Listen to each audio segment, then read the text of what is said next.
당신도 행복할 수 있습니다. 한번 따라해 볼까요? 당신도 행복할 수 있습니다. 여러분 이미 행복할 거라고 제가 생각이 듭니다. 오늘 제가 이 짧은 말씀을 가지고 풍성한 생명이 무엇인지, 복음이 무엇인지 간단하게 나누어 보려고 합니다. 여러분 한국 사람이라면요, 요즘 굉장히 유명한 손흥민이라는 축구 선수 모르시는 분은 없을 것입니다. 많은 사람들이 이제 손흥민 선수의 축구 선수로서 성공한 이유를 아버지의 가르침 덕분이라고 얘기를 합니다. 그 손흥민 선수 아버지 손흥정 씨가 가장 축구 철학에서 중요하게 생각하는 게 체력은 물론이고 기본기라고 말씀을 하십니다. 일단 공이 발 밑에서 좀 붙어 있어야 축구 실력도 늘어날 수 있다라고 얘기를 하신 거죠. 굉장히 일리 있는 말이죠. 그런데 저는 이 손흥정 씨의 말이요, 신앙생활에서도 적용이 될 수 있다고 생각을 합니다. 신앙생활도요, 여러분, 기본기가 탄탄해야지 건강한 신앙생활을 할 수가 있습니다. 만약에 기본기가 탄탄하지 않은 신앙생활을 할 경우에는 어떻게 되냐면요, 신앙생활의 기쁨이 좀 사라질 수가 있어요. 신앙생활도 내가 원하는 나의 중심대로 신앙생활을 할 수가 있습니다. 그래서 오늘 함께 하신 여러분 중에는 아마도 다 교회 생활에 익숙하신 분이라고 생각이 듭니다. 그러나 여러분이 어떤 신앙의 배경을 가졌든 오늘 제가 여러분과 나누려는 이 신앙의 기본기를 통하여서 여러분이 정말 신앙생활에서 하나님만이 주실 수 있는 행복을 더 깊이 누릴 수 있는 시간이 되시기를 주님의 이름으로 축복합니다. 김형국이라는 기독교 저자가 많은 사람들이 크리스찬이 되는 출발점을 4가지로 오해를 한다고 해요. 첫 번째는 기독교 가정에서 모태 신앙으로 태어나면 무조건 자연스럽게 그리스도인이다라고 생각한대요. 그런데 여러분, 기독교 집안에서 태어났어도 어른이 돼서 기독교를 떠나는 경우도 너무 많이 있죠. 오죽하면 여러분, 모태신앙이 신앙을 못해서 모태신앙이라는 농담도 있습니다. 부인할 수 없는 말이죠. 두 번째로는 자신이 옛날에 영접 기도를 따라 했기 때문에 그리스도인이라고 생각한다는 것입니다. 근데 그 기도를 하고 나서 삶에 아무런 변화가 없는데도 그리스도인이라고 착각을 한다는 거죠. 세 번째 오해는 교회에서 세례를 받았기 때문에 그리스도인이라고 생각을 한다고 말합니다. 이것도 마찬가지죠. 세례를 받고도 진정으로 거듭나지 않은 자들을 우리는 교회 안에서 볼 수가 있죠. 마지막으로는 자신의 구원의 확신이 있으니까 그리스도인이라고 확신한다는 거예요. 그래서 물어봐요.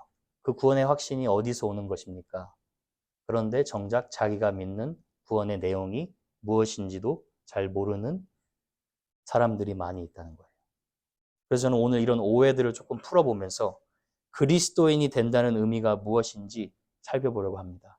이 성경 66권을 압축하고 요약한 내용, 복음이 무엇인지, 여러분 그것을 제가 여러분과 4가지로 나누려고 합니다. 먼저 여러분, 그리스도인이 된다는 것은요, 하나님이 누구신지를 알아야 되는 것이죠. 기독교에서 하나님이 누구냐라고 물어봤을 때 하나님은 그냥 저 멀리 있는 신이라고 얘기하는 것이 아니라 우리가 믿는 하나님은 이것입니다. 하나님은 창조주의자, 만물의 주인이심을 믿는 것입니다. 성경에 나오는 이 가장 처음 구절을 한번 보세요. 태초에 하나님이 천지를 창조하시니라. 자, 하나님이 태초에 천지를 창조하셨다는 말은 맨 처음에 아무것도 없는 상태에서, 무에서 하늘과 땅을 하나님의 말씀으로 창조하셨다는 것을 선포하고 있는 것입니다. 쉽게 말하면 여러분, 우리가 사는 지구가 생기기 전에 누가 계셨다는 말입니까? 하나님이 항상 계셨다는 거예요. 그럼 여러분이 그렇게 질문할 수 있을 것 같아요. 하나님은 그러면 누가 만드셨습니까? 하나님은 스스로 계신 분이죠. 하나님은 영원 전부터 영원까지 항상 스스로 계신 분이기 때문에 그래서 하나님이십니다. 이 하나님께서, 전능하신 하나님께서 말씀으로 천지를 창조하셨고, 그리고 천지를 창조하셨기 때문에 우주 만물이 하나님이 주인이시라는 것을 알리고 있습니다. 여기서 이제 저와 여러분이 한 가지 짚고 넘어가야 할 중요한 점이 있습니다. 그게 뭐냐면 하나님께서 모든 것을 만드신 분이라면 하나님이 모든 것을 만드셨을 때는 반드시 의미와 목적을 가지고 만드셨다는 거예요. God made you according to His plan and His perfect purpose. 지금 제가 사용하는 이 마이크가 있죠. 이 마이크의 목적은 흐르는 전기 신호를 변환하여서 소리를 크게 증폭하는데 만들어진 그게 목적이죠. 근데 이 마이크가 다른 목적으로 사용되어진다면 이 마이크로서는 쓰임새가 없겠죠.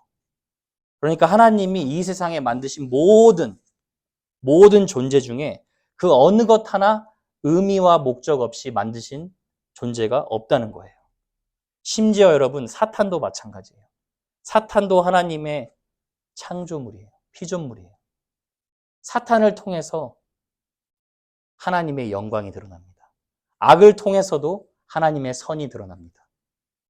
하나님이 저와 여러분을 만드셨다는 것은 이 땅에 반드시 하나님의 의미와 목적을 가지고 만드셨다는 건데 그것이 무엇입니까? 하나님을 영화롭게 하고 하나님을 즐거워하는 것이 우리의 목적이라는 거예요.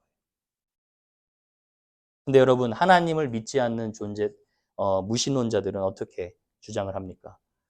무신론자들의 모든 내용을 정리하고 정리해보면 이거예요. 모든 것이 우연이라는 거예요.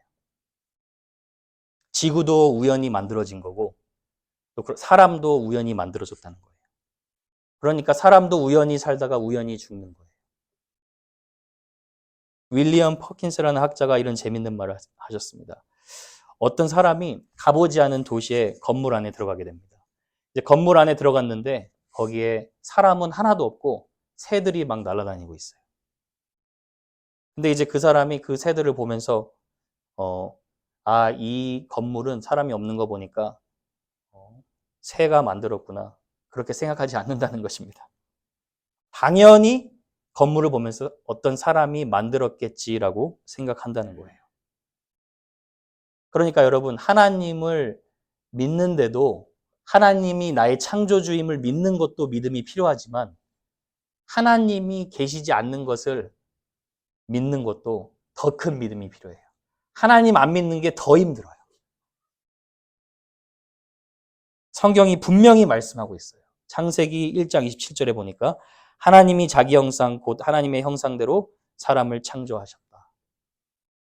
하나님의 형상대로 지음받았다는 말이 무엇입니까? 인간은 육체뿐만 아니라 영혼을 가진 존재로 하나님과 영원토록 교제할 수 있는 존재로 지음받았다는 거예요. 그리고 하나님 안에서 있을 때 참된 행복을 누릴 수 있는 존재로 지음받았다는 거예요. 동물과 달리 하나님의 형상대로 지음받았다는 것은 우리의 머리로 하나님이 계신 것을 알 수가 있고 우리의 감정으로 하나님이 만드신 우주 만물의 아름다움을 느낄 수 있고 우리의 의지적으로 하나님을 순종하고 예배할 수 있는 존재로 지음받았다는 거예요. 그러면 여러분이 그렇게 질문할 수 있겠죠.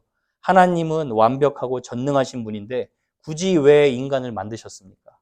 왜 만드셨을까요? 다음 절 한번 보세요. 28절입니다.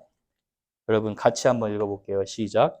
하나님이 그들에게 복을 주시며 그들에게 이르시되 생육하고 번성하여 땅에 충만하라. 땅을 정복하라. 바다의 물고기와 하늘의 새와 땅에 움직이는 모든 것을 다스리라 하시리라. 자, 여러분, 하나님이 여러분 왜 만드셨어요? 복 주시려고 만드셨어요. 하나님의 사랑을 받기 위해 여러분이 지음받았다는 거예요. 그러니까 지금 여러분이 살아 계시면, 지금 여러분이 숨 쉬고 있으면 지금 하나님이 여러분을 지금 사랑하신다는 증거입니다. 그러니까 인생이 보통 고귀한 것이 아니죠. 여러분, 우리가 물건을 살 때도 네임 밸류를 좀 따지지 않습니까? 브랜드가 이 브랜드면 좋다고 생각하고 또 이 물건을 만든 누군가에 의해 만들어진 거에 따라서 그 물건의 가치가 달라지죠. 근데 여러분이 인간으로서 왜 그렇게 고귀한 존재이냐? 왜냐하면 전능하시고 영원하신 하나님께서 여러분을 만드셨기 때문입니다. 자, 그런데 이제 28절 한번 계속 보시면 하나님이 복을 주신다고 하셨는데 여기서 말하는 복은 어떤 복을 말하는 것일까요? 생육하고 번성하고 땅에 충만하라. 그러니까 모든 인간이 좋아하는 복합적인 복을 통틀어서 말하는 거예요. 우리나라 사람들은 복을 참 좋아하죠. 그래서 오죽하면 새해 인사도 새해 복 많이 받으세요죠. 복을 너무 좋아하는 민족이에요. 가정의 복, 좋은 사람을 만나는 복, 소유의 복, 성공의 복, 건강의 복. 저도 목사이지만 복을 좋아할까요? 안 좋아할까요? 굉장히 좋아합니다.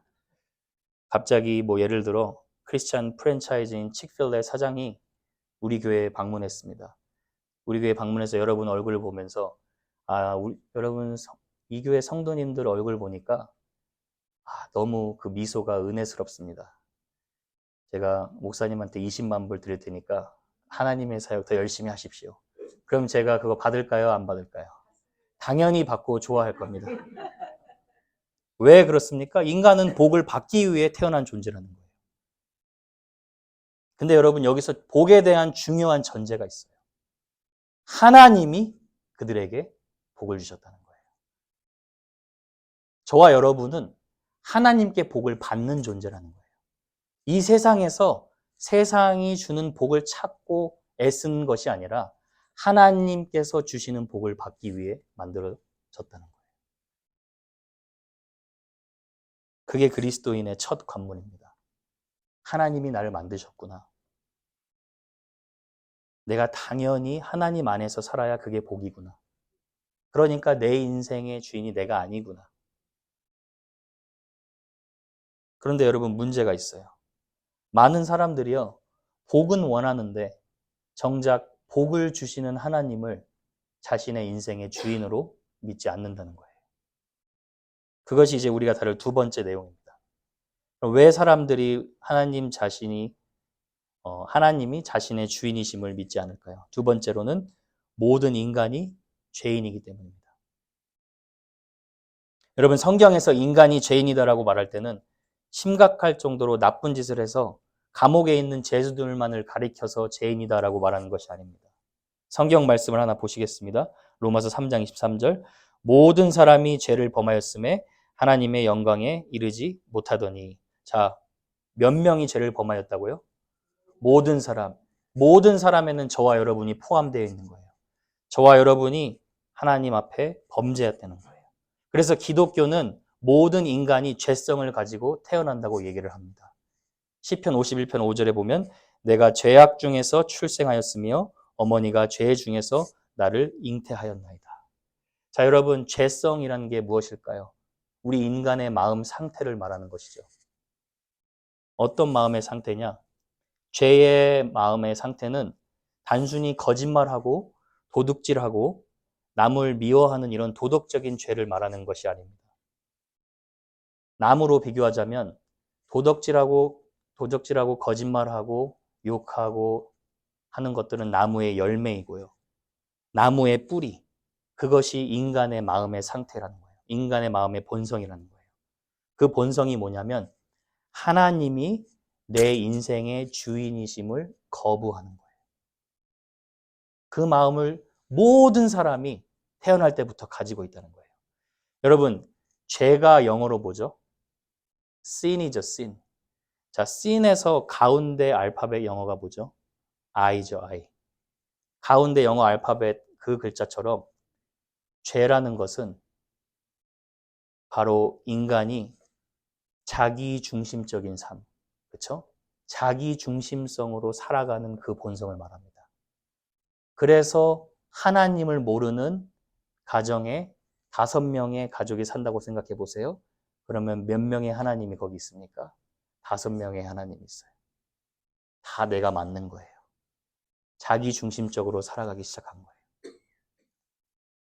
그래서 하나님 없이 스스로 살아갈 수 있다. 내가 주인이다라는 것이 바로 인간이 죄인임을 보여주는 증거라고 볼 수가 있습니다. 근데 여러분이 아마 또 그렇게 생각할 수 있어요. 착하게 살고 남한테 피해도 주지 않고 선한 일도 많이 하는 그런 마더 테레사 같은 그런 여자도 어떻게 죄인이라고 말할 수 있습니까?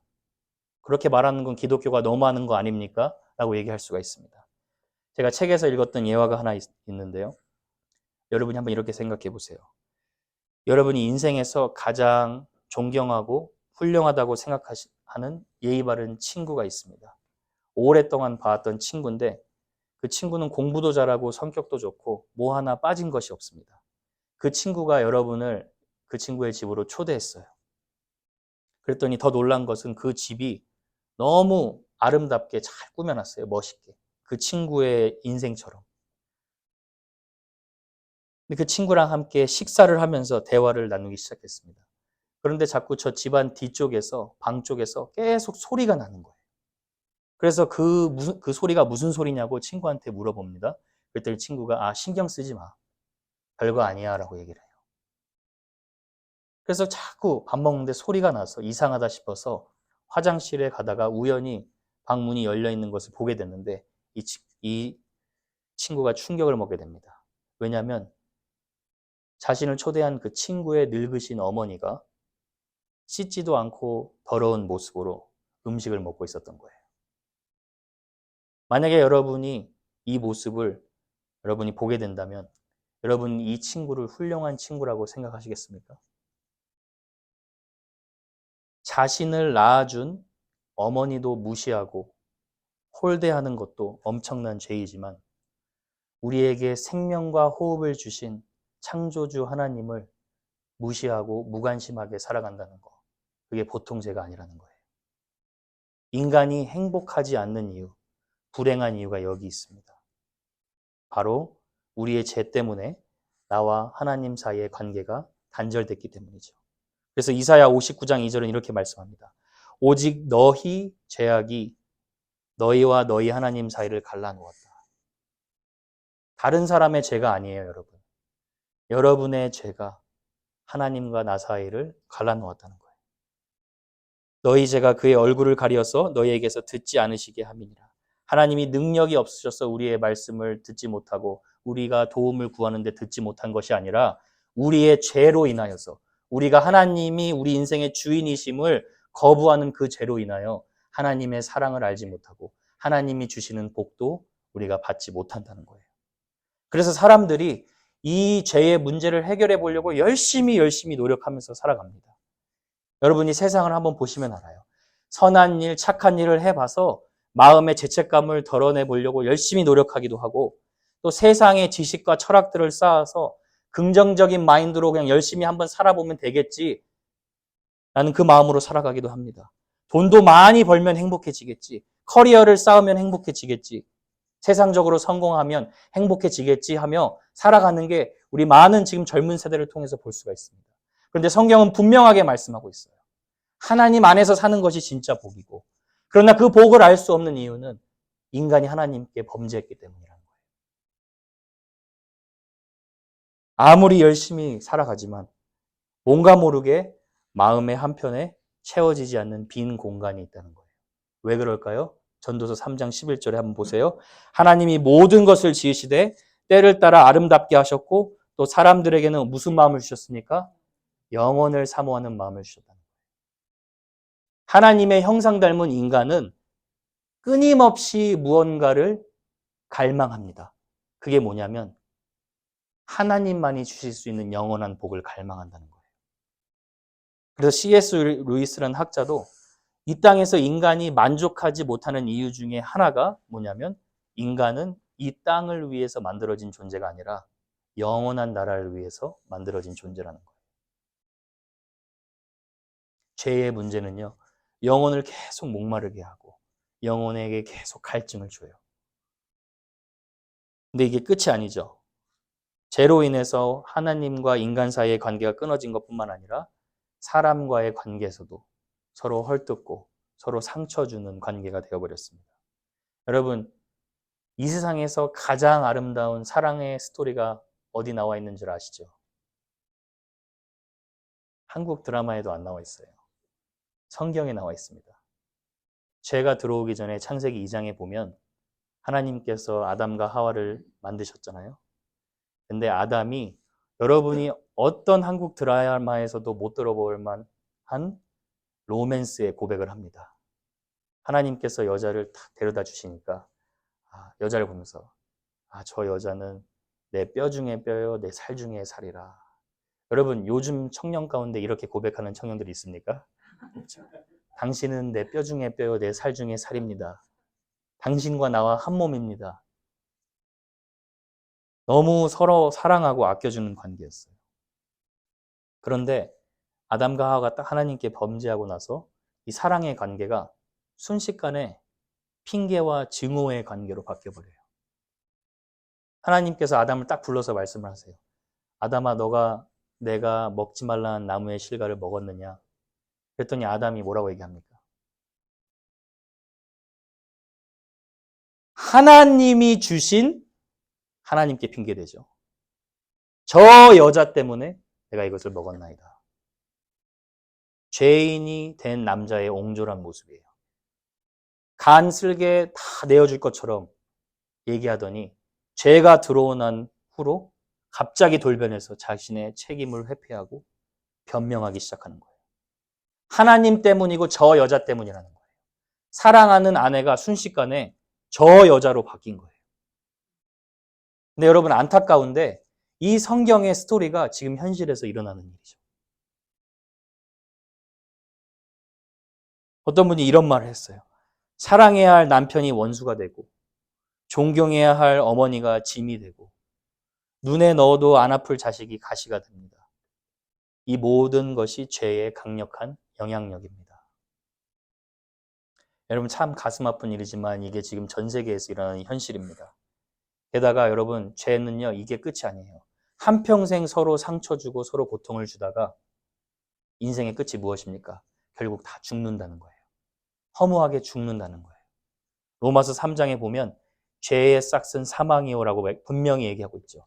여러분 사람들이 왜 죽습니까? 죄인이기 때문에 죽는 거예요. 난 죄인 아닌데요 라고 할 수 있는 분 아무도 없죠. 죄인이기 때문에 죽는 거예요. 그런데 성경은요. 죽는 것만으로 끝난다고 얘기하지 않습니다. 내가 죄인이기 때문에 죽는다라는 것은 믿지 않는 사람들도 어느 정도 동의할 수 있어요.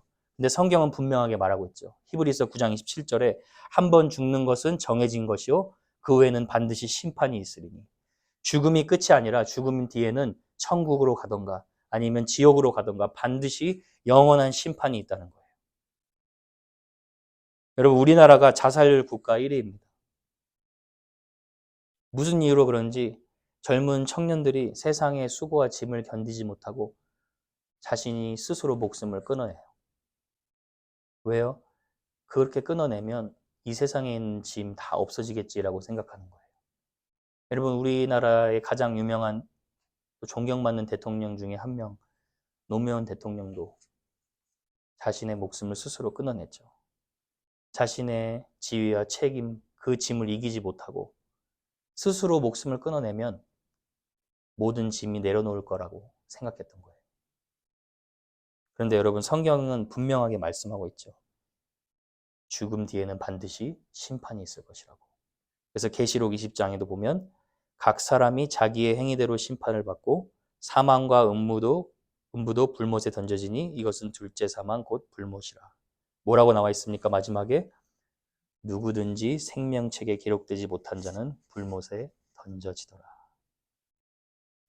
한평생 힘들게 살다 가는 것도 불쌍하고 억울한데 여러분 하나님을 알지 못하고 그냥 인생을 끝나면 영원한 심판에 불지옥에 들어간다는 거예요. 이게 인간의 딱 삶이에요, 여러분. 근데 하나님께서 인간을 사랑하셔서 이렇게 인간을 내버려 두시지 않으셨죠. 하나님을 떠난 게 문제라면 하나님과 다시 만나면 되는 거죠. 그래서 하나님이 저와 여러분을 사랑하셔서 죄 때문에 죽도록 내버려 두시지 않으시고 하나님이 직접 구원의 길을 열어주신 거예요. 그렇죠? 그게 세 번째 진리예요. 바로 예수님이 우리의 유일한 구원자가 되셨다는 거예요. 여러분 여기서 중요한 게 있어요. 죄인이 하나님을 믿고 싶다고 해서 믿을 수 있는 게 아닙니다. 기독교의 복음은요. 하나님이 죄인들에게 찾아오는 거예요. 하나님이 반드시 찾아와야 되는 거예요. 그래서 구원을 은혜라고 하는 거예요. 우리가 열심히 노력하고 선행으로 하나님께 찾아가면 이것은 은혜가 아니죠. 이것은 인간의 노력이죠. 그러나 하나님이 우리에게 찾아오신 거예요. 그래서 자격 없는 자가 받는 것을 기독교의 구원의 은혜라고 얘기를 하는 것입니다. 근데 여러분, 죄인이 하나님께 나아갈 수 없는 이유가 하나 있습니다. 그게 뭐냐면 요한일서 1장 5절을 보시면 나와 있는데, 우리가 그에게서 듣고 너에게 전하는 소식은 이것이니 곧 하나님은 빛이시라 그에게는 어둠이 조금도 없으시다는 것이니라. 자, 여러분 말씀을 보세요. 하나님이 어떤 분이시라고요? 빛이라고요. 하나님이 빛이시라는 것은 하나님은 거룩하고 공의로우시다는 거예요. 하박국 선지자의 말처럼 하나님은, 주님의 눈은 정결하셔서 차마 악을 보지 못하시는 분이에요. 그러니까 하나님이 죄를 보고 괜찮아, 너 용서해 줄게 하고 그냥 넘어가시는 분이 아니라는 거예요. 반드시 그 죄를 심판하셔야 된다는 거예요. 그러니까 죄인이 거룩하신 하나님 앞에 그냥 내가 가고 싶다고 마음대로 나아갈 수가 없는 거예요. 죄인과 하나님을 잇는 중보자가 필요한 거죠. 여러분 한번 이렇게 생각해 보세요. 큰 범죄를 저지른 도둑이 있습니다. 검찰청에서 그 도둑을 잡으려고 도둑의 프로필 사진을 파출소 전부 대문 앞에 붙여놨어요. 그러면 이 도둑은 그 파출소 앞에는 얼씬거리지도 못하고 계속 도망다닐 것입니다. 그게 죄인들이 하나님 앞에서 나아가는 모습이라는 거예요. 그래서 히브리서 12장 14절에도 모든 사람과 더불어 합평함과 거룩함을 따르라 이것이 없이는 아무도 주를 보지 못하리라. 하나님 앞에 서기 위해서는 완벽한 거룩함, 그 거룩함이 있어야 하나님 앞에 설 수 있다는 거예요. 그런데 죄인인 인간이 하나님 앞에 그냥 설 수 없다는 거예요. 그래서 하나님께서 우리에게 찾아오셨어요. 그분이 누구십니까? 유일한 구원자 되신 예수 그리스도라는 거예요. 예수 그리스도께서 우리의 유일한 중보자가 되셔서 우리가 살아갈 수 없는 완전한 순종의 삶을 사시고 우리가 죽어야 할 그 십자가의 자리에서 대신 우리의 죄값을 치러주셨다는 거예요. 그러니까 우리는 예수님의 이름을 의지해서 하나님 앞에 나아갈 수 있는 거예요.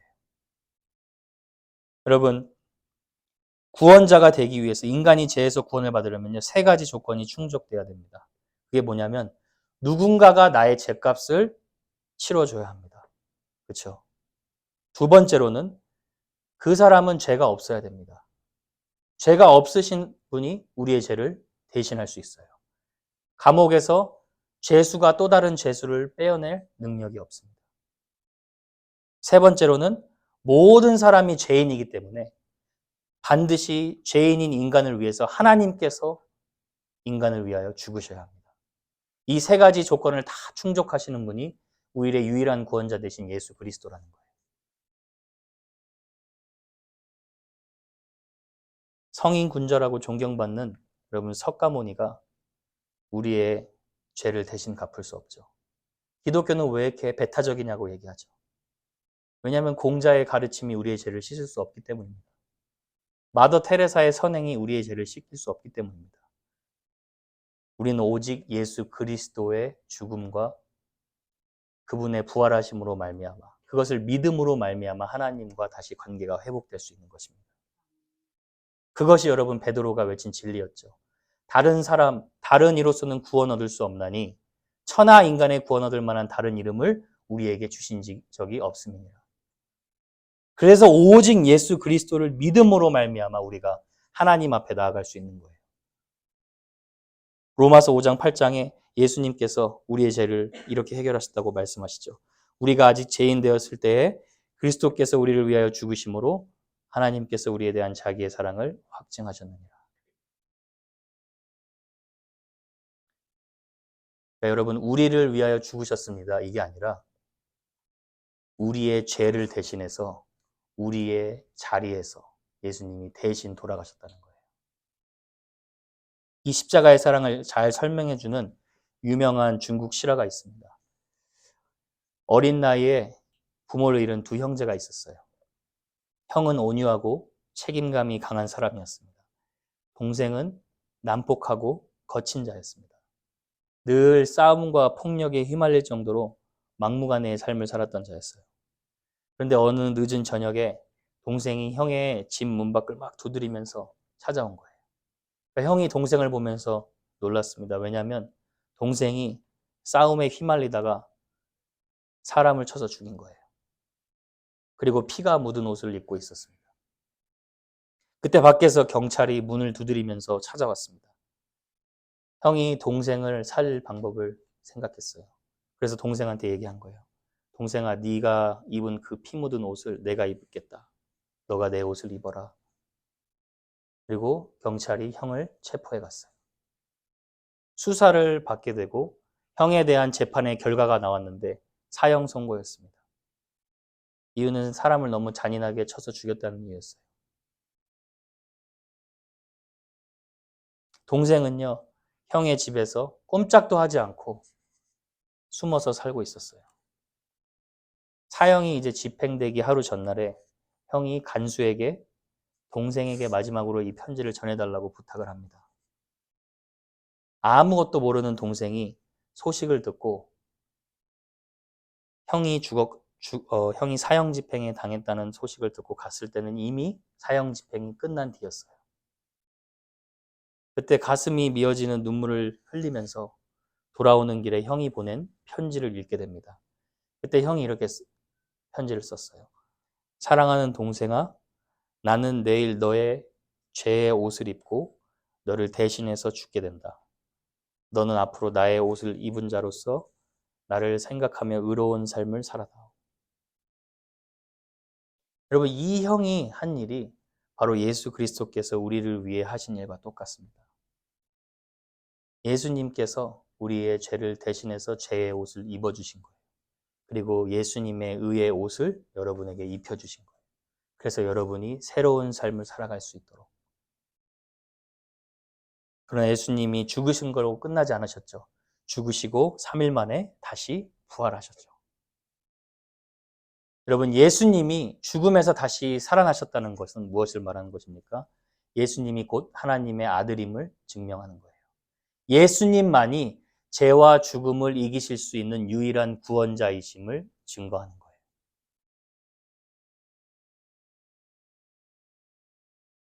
그리고 예수님은 자기를 소개할 때 어떻게 소개합니까? 나는 부활이요 생명이니 나를 믿는 자는 죽어도 살겠고 살아서 나를 믿는 자는 영원히 죽지 아니하리라. 여러분이 한번 생각을 한번 해보세요.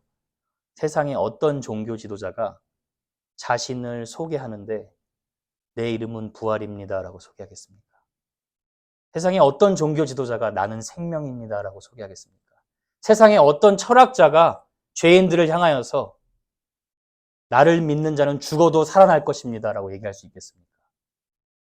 예수님만이 죽음에서 부활을 이기신 구원자이심을 믿습니다. 그래서 우리가 예수님이 유일한 구원자예요.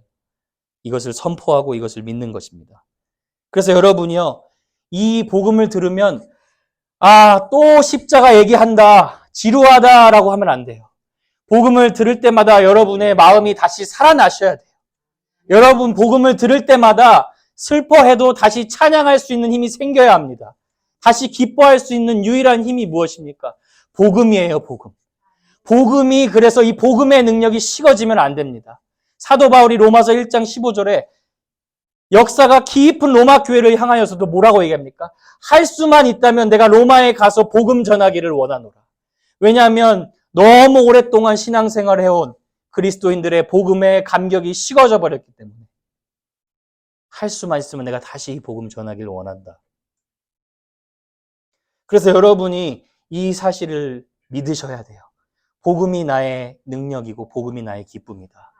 어제 우리 성도님이 말씀하신 것처럼 행복나눔 축제는요, 연말에 뭐 어쩌다 한 번 하는 이벤트가 아니에요. 여러분, 매주가 행복나눔 축제예요. 왜요? 예수님이 우리의 행복이기 때문이죠. 여러분 이 사실을 까먹고 잊어버리실까봐 하나님이 달력에 빨간 달로 탁 박아놓으셨어요. 52일 동안 1년에 매일 기억하라고. 세상에 52일 기념일 하는 종교 지도자 있습니까? 52일. 1년에 52주 동안 매일 예수님이 나를 위해 죽으시고 부활하신 거 기념하고 축제해라. 그래서 빨간 날로 아예 딱 만들어 버리셨어요. 로마 시대 때 팩스 로마나 로마가 전 세계를 평정할 때 로마 그 왕이었던 콘스탄틴 대제가 뭐라고? 사람이 죽었는데 부활했다고? 내가 죄인인데 내가 죄인이라서 죽는데 이 예수님 믿기만 하면 영원한 생명 얻고 부활 얻는다고? 너무 감격한 거예요. 그래서 이날을 딱 국교일로 정한 거예요. 지금까지 지켜지고 있어요. 여러분 매일매일이 예수님을 기념하는 축제의 날인 줄 믿습니다. 여러분 우리가 세 가지 내용을 살펴봤어요. 하나님이 나의 창조주이자 내 인생의 주인이심을 믿는 것. 그러나 모든 사람이 죄인으로서 하나님을 거부했다는 것. 세 번째로는 예수님만이 우리의 유일한 구원자가 되신다는 것. 자, 마지막으로 살펴봐야 할 진리가 무엇입니까? 예수님을 나의 구원자, 나의 주인으로 영접해야 합니다. 여러분 이 네 가지가 복음이에요. 여러분이 믿는 복음. 이 네 가지가 여러분이 평생을 곱씹고 곱씹으며 묵상하며 감사해야 할 복음이고 이 네 가지가 여러분이 여러분의 자녀들에게 여러분의 손자, 손녀들에게 또 여러분 만나는 믿지 않는 자들에게 전해야 할 생명의 복음이라는 거예요. 나의 주인으로 예수님을 영접한다는 것이 어떤 의미입니까? 여러분 머리로 사실을 아는 것과 마음으로 믿는 것은 다른 것이죠. 제가 이 의자를 보면서 저 의자가 내 몸무게를 버틸 수 있다. 이건 머리로 아는 거예요. 근데 제가 진짜 믿는다면 그 의자에 가서 제 몸을 맡기겠죠. 여러분 예수님을 영접한다는 게 그런 의미입니다. 여러분의 자신의 인생을 주님께 맡기는 거예요. 요한복음 1장 12절에 보니까 영접하는 자 곧 그 이름을 믿는 자들에게는 하나님의 자녀가 되는 권세를 주셨다. 여러분 예수님을 나의 주인으로 영접하면 그것이 곧 믿는 것이고 그러면 여러분이 하나님 안에서 영원히 행복하게 살 수 있다는 거예요. 제가 앞서 말씀드린 것처럼 예수님을 믿는다는 것은요. 예수님을 내 마음에 영접한다는 것은 그냥 지옥이 무서워서 천국 티켓만 가지고 가겠습니다. 그게 아니라 내가 교회에서 태어났으니까 자연스럽게 예수님을 믿게 되었습니다. 그게 아니라 주님, 제가 제 인생을 주님께 온전히 맡겨드리겠습니다. 제가 그동안 저의 죄로 인해서 제 인생 제가 주인이 되어서 제가 운전자석에 앉아서 제가 운전하면서 제 마음대로 살아왔습니다. 그러나 이제 주님이 나를 위해서 목숨을 주셨다면 제가 이제 그 은혜에 보답하며 주님의 뜻대로 살겠습니다. 여러분 이게 예수님을 영접하는 거예요. 이렇게 예수님을 믿지 않으면 어떤 사람은 예수님을 나는 구원자로만 믿고 나는 주인으로 믿지 않겠다 하고 얘기하는 사람들도 많아요. 그 결과 신앙의 결과 삶에 전혀 변화가 없는 것이죠. 그러니까 우리가 예수님을 영접한다는 것은 예수님 나의 주인으로 모십니다. 이제 주님이 제 운전대 잡고 제가 주님의 뜻대로 순종하며 나아가겠습니다.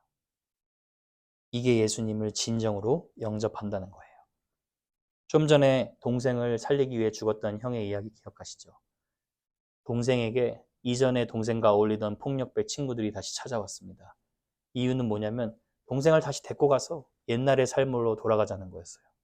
그때 동생이 그 폭력배에게 한마디 합니다. 이 옷을 입은 내 형은 그렇게 살지 않았어. 이 옷을 입은 내 형은 그렇게 살지 않을 거야. 나는 나를 위해서 내 목숨을 준 형과 같이 살아갈 거야. 여러분 똑같아요. 예수님이 여러분을 위해서 대신 십자가에서 죽으시고 예수님의 의의 옷을 여러분이 입으셨기 때문에 나는 이제 내 맘대로 사는 삶이 아니라 예수님의 뜻대로 순종하며 살아가겠습니다. 그것을 성경이 약속하고 있는 거예요. 여러분이 예수님을 믿기만 하면 정말 예수님을 주님으로 영접하기만 하면 새로운 피조물로 약속하신다는 거예요. 고린도후서 5장 17절에 보니까 그런즉 누구든지 그리스도 안에 있으면 새로운 피조물이라 이전 것은 어떻게 됐습니까? 지나갔으니 보라 새 것이 되었도다. 내가 내 마음대로 내 주인대로 살던 그 과거의 삶은 다 지나가고 청산된 거예요. 이제 내가 하나님의 뜻대로 사는 삶이 시작된 거예요. 그게 그리스도인의 삶입니다. 여러분, 오늘 여러분은 다 예수님 믿는 분이시죠? 근데 오늘 여러분이 하나님께서 아마 다시 한번 여러분 마음에 이것을 못 박아주는 거예요. 내가 너 지명하여 불렀다. 너는 내 것이다. 내 뜻대로 살아라. 그게 진짜 복이다. 너가 목숨 걸고 네 자녀에게 전해야 할 거. 너 하나님의 것이다. 여러분, 자녀들이요. 내가 하나님의 소유입니다. 그거 알면 그 자녀들은 진짜 성공한 거예요. 근데 세상에서 성공했는데 난 내가 알아서 살아가겠습니다 하면 그 불행한 삶이에요.